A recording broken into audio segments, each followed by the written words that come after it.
You suck. You're not worthy of that promotion. You're a horrible spouse. You're a horrible child.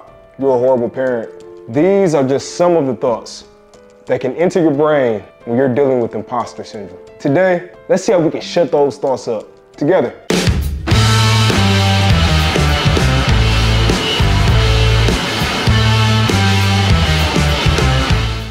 First things first, I am the OCPD coach, Shannon Williams. I typically work one-on-one with clients to help them reach their goals and get the results that they desire out of their lives. If you haven't watched any of my videos before, I actually have OCPD and ADHD myself. OCPD stands for Obsessive Compulsive Personality Disorder. A lot of people are walking around the world with OCPD and don't even know it. These are the people who are extreme perfectionists. They want things to be their way or the highway. They may have hoarding tendencies, such as hoarding money or hoarding items that may be broken and no longer useful. They are strict rule followers. These are those 4.0 A+ students that never get detention. You typically wouldn't even suspect that there might be something going on with that individual, because at work or at school, they're highly productive, they're dependable and reliable. But at home, that's where we tend to have the most struggle. So in today's video, I really wanted to talk about imposter syndrome. Now, it's highly likely that you have actually heard of this term before. It's actually been around since 1978. In my videos, I love to talk about my personal experiences because each person might have their own unique experience.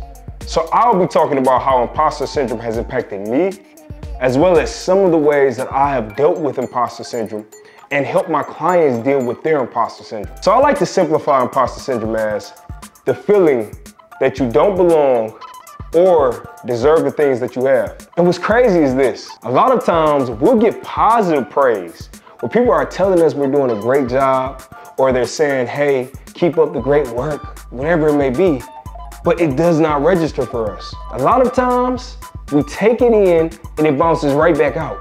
And we say, no, I'm not doing enough. No, they didn't mean it. As you can imagine, this keeps us in an endless cycle of low confidence, even when we are actually achieving great things with our lives. So now that we know what imposter syndrome is, let's talk about a few examples of how it might look in your life. Let's say it's work.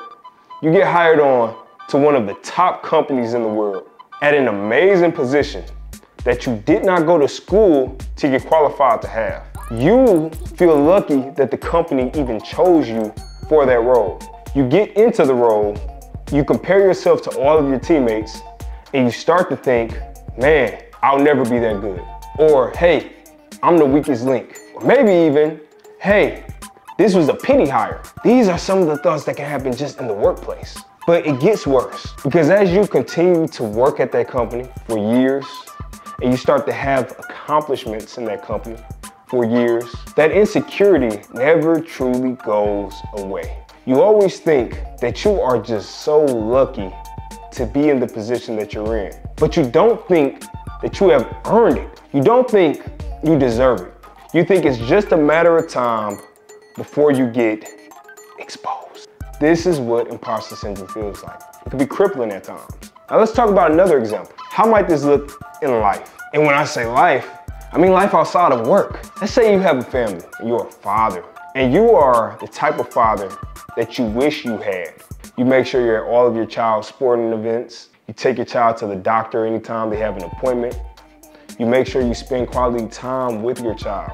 And you're doing all of the things that a great father should do. Yet, when somebody pays you a compliment and says you're a great father, you don't truly believe it. You are doing all of the right things, but that compliment goes in this ear and out that. Why are we like this? Well, now let's actually answer that question as to why we're like this. So imposter syndrome can come from a variety of different things, but I just want to list a few that I think have contributed to mine. Lack of confidence, comparison to others, having a track record of failures, having negative experiences of being scolded, a lack of transparency, unrealistic, undefined, unfair expectations, which causes you to never know when you've done enough. Final one I added on here was perfectionism. We want to have or be every single bell and whistle. If we have a team of 10 software engineers We want to be the software engineer that knows every single thing that all of the other software engineers knows combined into one, so that we can be the go-to. And if we don't have all of those bells and whistles, this can lead us to feeling insecure. Now, imposter syndrome can be useful if you are aware that it is imposter syndrome and you know what to do with it. For instance, if I'm a brand new software engineer and I'm joining a team of software engineers who have much more experience, that imposter syndrome is valid. I do not know as much as everybody else on the team knows. Instead of me just looking at this as a negative and letting it cripple me, I can actually use it to learn from my team.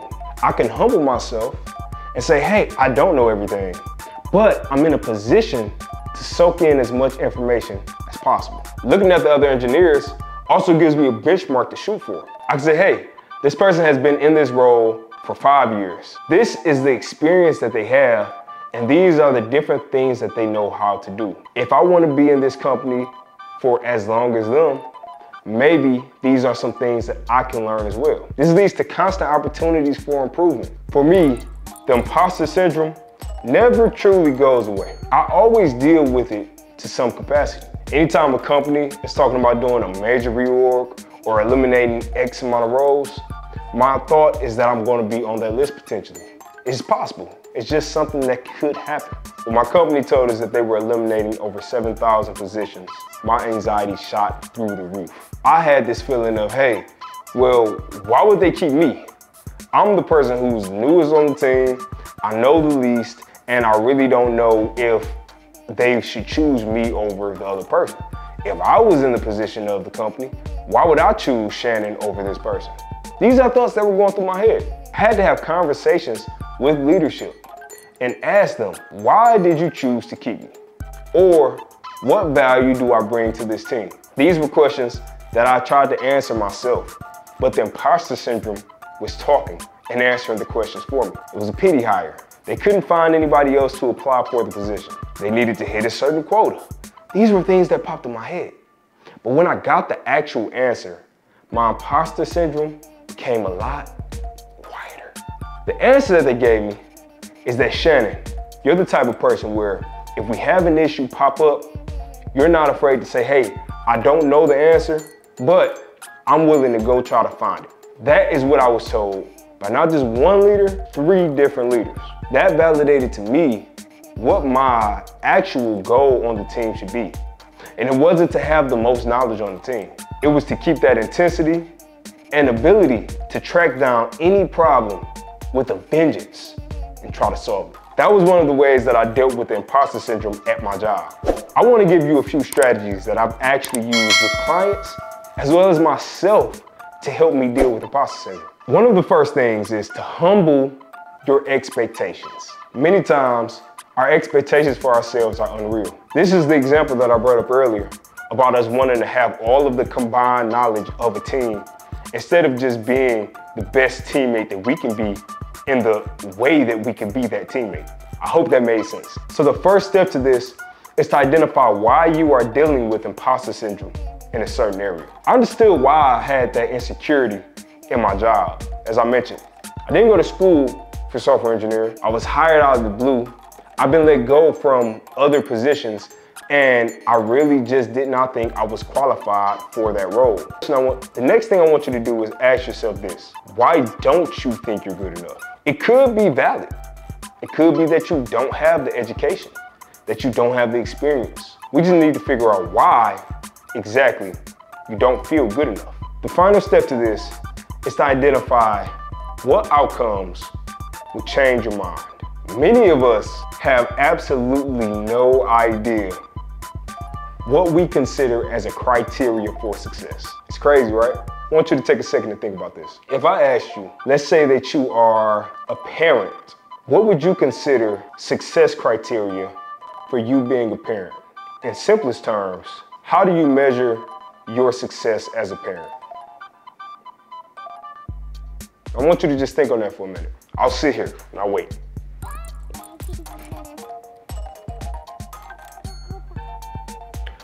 If you already had the answer, great job. I hope it's attainable. If you didn't have a clear answer to it, or you needed time to think that proves exactly why this step is so necessary. We don't know what it actually looks like for us to say, okay, I have succeeded in this area. We can go to a job, we can get 50 awards, we can be there for 25 years. But in year 17, are we really looking at it as I've succeeded? In year 25, are we really looking at it as I succeeded? Did we have different expectations? How have our expectations changed over those 25 years? In year 1, success in our head might have been, I have this job for at least a year, right? But by the time we get to year 6, year 7, year 8, now we might be looking at, I need to get promoted. After that, we are looking at even further, these goals just keep compounding. These expectations, this criteria. This is why it is so crucial for us to have this clearly defined for us. I challenge you, if you're having imposter syndrome in your job, try to see if you can find the original job description for your role. If you don't have access to it, see if your leader does. If your leader doesn't, see if you can find a job that is very similar online. And I want you to literally go through that job description and see if you are hitting the mark on at least most of the requirements for the job. This is a great way for you to actually measure yourself in a realistic way. Because with imposter syndrome, it is mostly emotional. We want to start using the logic side of our brain more here so that we can actually say if the imposter syndrome is valid or not. So my next strategy is believe the hype. Something I started recommending with my clients, and I actually had to do it myself a couple weeks ago, was this positive feedback worksheet that I've created. It's very, very simple. I actually recommend that you go back in your life and try to think about every single positive feedback that you have ever received. And I'm sure this is impossible, right? But try to think about every single compliment you've gotten, every single accolade you've gotten, and try to remember the person who gave it to you and write it down in the worksheet. And I'll make sure I actually attach the worksheet in this video, but you can also find it at the OCPDcoach.com/resources. It'll be available there. I did this activity myself probably about a month ago. I was at church and I was really just having a lot of self-doubt. I couldn't understand where it came from. It just hit out the blue. I was at church, everything was fine. And then I started going hard on myself and I'm like, you're not qualified to do this to the level that you think. You'll never be taken seriously. You'll never impact more than a client. Whatever it was, people would never pay for the services. I was really going through a lot of different thoughts in my head and instantly it hit me. I already had a strategy for it. I literally had a client to do this strategy. So while I was at church, I actually put in my notes, when you get home, make sure you do the positive feedback worksheet. This was a homework assignment that I gave to myself. And I put it in my Jira board so that I made sure I got it done. And what I found was, as I typed up all of my compliments that I received and just the ones that I could remember, I was already on 3 pages worth of compliments just in the past year that I have received. And it started to hit me. I'm being way too hard on myself. Matter of fact, scratch that, I'm bullying myself.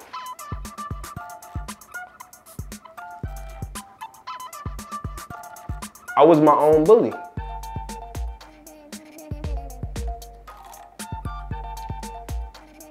That is a huge reason why I actually recommend this.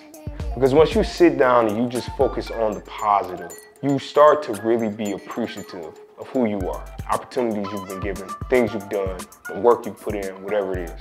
But it also allows you to sit and look at yourself from a different perspective to an extent. I've always wondered, how do other people view me? I always said, hey, if I could just hop out of my shoes for one day and just see how somebody sees me, how do I present myself to the world?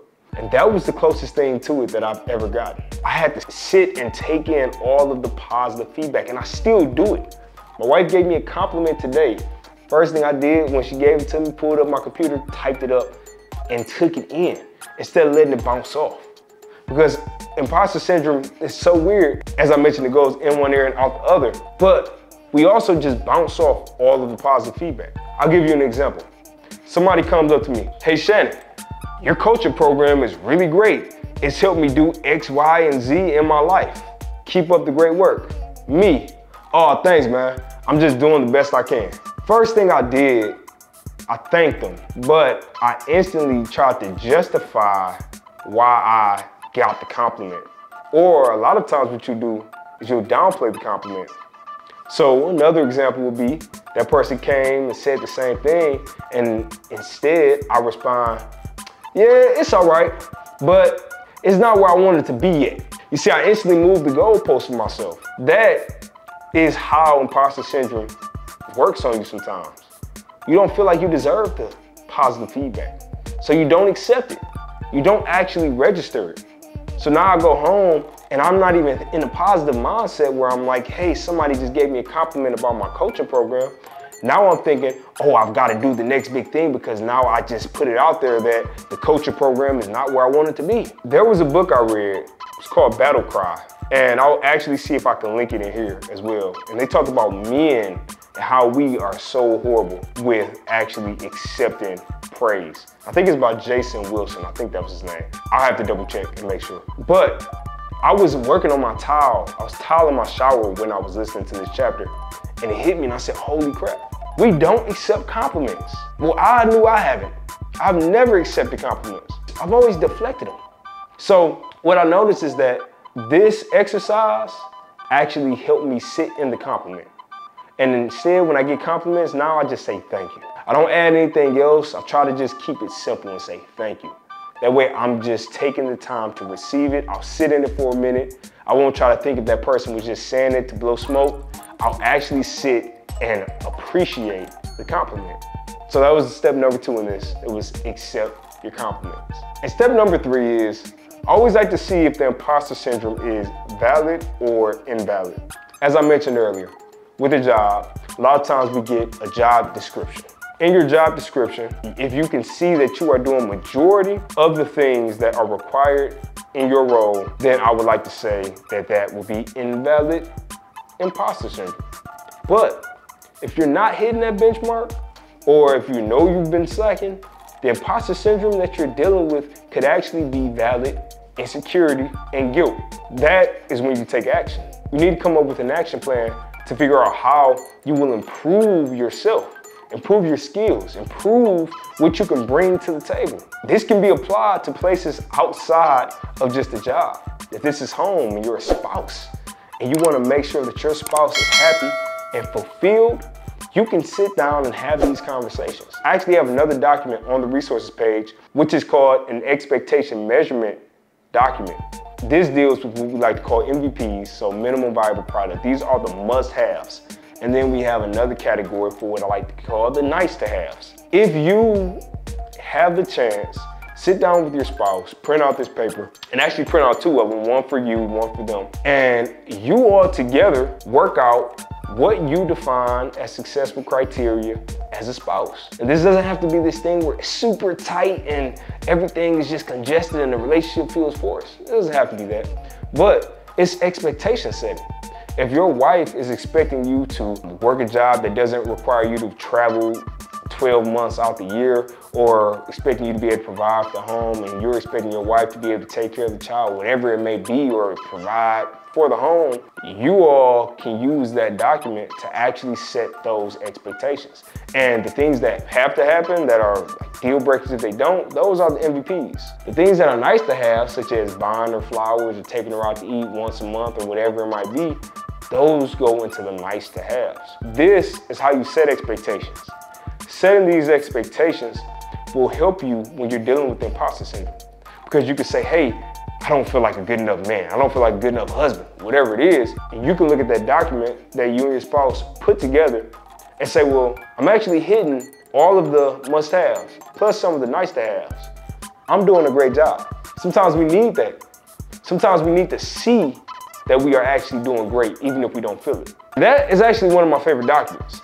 That document has a tally option at the bottom where you can count how many things that you did and how many things there were total. And then you can do the math to get a score, but it actually allows you to measure things. And I love being able to measure things. It helps you quantify all of these different experiences in life and actually make it more digestible and readable, because a lot of this stuff is subjective and our emotions are not the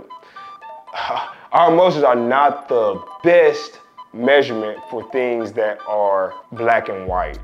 And something like that, where it's criteria that you are counting as successful and unsuccessful, to me, that's black and white enough to have numbers associated with it. And as I mentioned, if you are looking for any of these free documents, free resources, make sure you head to the OCPDcoach.com/resources. Have a ton of documents there, as well as additional videos. If you are the type of person who you like to print things out, that's the place to go. You can only get the documents, by the way, if you're on a computer. If you're on a phone, you won't be able to see the documents. So make sure you go on the computer to pull those documents up. I also want to take a second right here to just ask you all to please subscribe to this channel. If you enjoy this content, if you're learning from this content, if you have content that you are hoping to see, then make sure you subscribe and then let me know. Let me know in the comment section what you thought about this video. If you have feedback, if you have ways that you dealt with imposter syndrome, but also let me know if there are videos that you want me to actually record. Are there topics that you want me to touch on? I'm willing to touch on any topics. OCPD is one of those things where I've lived it for so long that it actually is something I love to dive into now. In addition, I could talk about OCPD and how it correlates with ADHD, because these two things, they can cause friction sometimes with each other, but they can also work amazing with each other sometimes. So just let me know in the comments what you want me to talk about, and I'll make sure I get to it. All right, my third and final strategy that I like to apply for imposter syndrome is to focus on the results. So as I mentioned in the last section, I like to use the expectation measurement document, especially if there's an area where I need to assess if I'm actually hitting the mark. So if you're having an area where you're dealing with imposter syndrome, use that document, fill it out for that area. Then I want you to see all of the areas that you are hitting and give yourself a score. Don't cheat yourself. Give yourself the credit you deserve. I notice a lot of times I like to bundle all of the work I did into one task. For instance, this week I've been doing home improvement. I went ahead and put vinyl flooring in my foyer, on my staircase, and tomorrow I'm gonna do my other staircase. Old me never would have accounted for this in any type of way. It would have just been something I did. I never would have had a track record of seeing it or anything to check off to say I did it. Now I use Jira, and in Jira, I create tasks for myself. And I don't create one big task, which is do home improvement stuff. That cheats me. Instead, I specifically put what I'm actually doing. And you could even dive deeper, but I didn't need to for this. So I actually put plank the foyer as one task. I have another task, which was plank the staircase going from the first floor to the second floor. And then I have a third task, which is plank the staircase going from the second floor to the third floor. So that gives me 3 tasks and 3 chances to get that dopamine hit of moving something from in progress to done. So far I've done 2 of those, and now I have another one.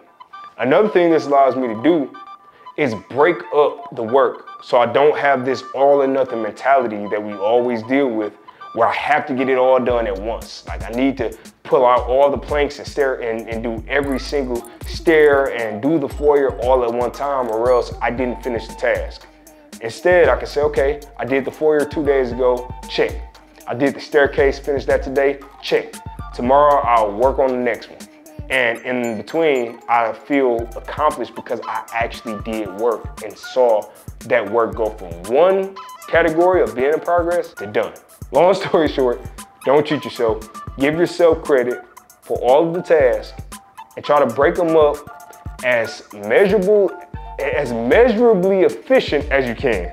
So don't go too into the weeds.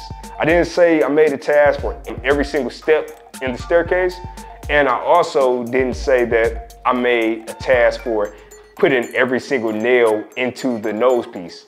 I just had that general task of putting planks on the staircase, and that was the task. If you have any questions about this, you know you can reach out to me. I'm available on Facebook at the OCPD Coach. I'm available on TikTok at the OCPD Coach, and I'm also available via email at shannon@theocpdcoach.com. That's new, but we can try to get it figured out. We can hop on the call for about 10 or 15 minutes and see if I can help you break these tasks down into more measurable criteria to deal with that imposter syndrome. All right, and that wraps it up. I wanted to go ahead and let you know about the growth opportunities here. If you are the type of person where you want that hands-on experience, you can reach out to me and we can actually set up a 1-hour consultation to see if you're a good fit for one of the coaching programs that I offer. If this is something you're interested in, go to the OCPDcoach.com. You'll see a button that allows you to complete a form. That form is a primer for me to understand who I'm dealing with. It'll ask you questions about your goals that you want to hit. It'll ask you about your schedule so that we can try to get some form of weekly call going. And then it'll also just ask you about any of the issues that you've been dealing with, because it allows me to really just get in the mindset of what you need to address. As mentioned, Facebook, YouTube, TikTok, the OCPD Coach, all of those platforms. Make sure you check me out on all of them. I actually post different content on Facebook, TikTok, and YouTube. YouTube, I do the long form videos. Facebook, I do posts, I ask questions, I try to see where everybody's mind is. And TikTok, I actually post very small shorts of me just doing day-to-day stuff. So it almost feels more like a mini vlog on TikTok versus anything else. Or I try to do the inspirational quotes, but not very good at those quotes. I just like making action happen. So make sure you check me out on all of those platforms. I love to engage and want to get involved with you in some capacity. Thank you for watching. Keep fighting for your life. Peace. I also wanted to let you know that when I was in church, at Elevation Church, our pastor for that Sunday actually touched on imposter syndrome. It was a very interesting message though, because it talked about Moses. And if you're a Christian in any capacity, you've heard of Moses, I'm sure. And Moses always seemed like this confident person. When you think about the things he's done in the Bible, how he led people to freedom, you're like, oh, Moses had to be this very brave person who had a lot of confidence. But when God first came upon him, he actually was dealing with a form of imposter syndrome. To me, he didn't feel good enough. He didn't feel like he was the person to lead the people to freedom. He didn't understand why God chose him. He said, why me? Look at me. Look at the other people who you choose from. You choose me. A lot of times, that's how it feels. I've even had conversations with God, and I've asked, is this where you want me to go? What if I'm not good enough? What if this? What if that? And the peace, it's a weird peace that you get when you just relax. And you just say, hey, this is the situation that I'm in right now. I have to be here for a reason. Even if the reason is not what I think it might be, there's still a reason I'm here. In that Bible story I mentioned though, which was in Exodus chapter 3, there was Exodus 3:12, where God said, I will be with you. This to me was something when I originally heard this message, I'm taking my notes, I'm like, oh my God, this is good.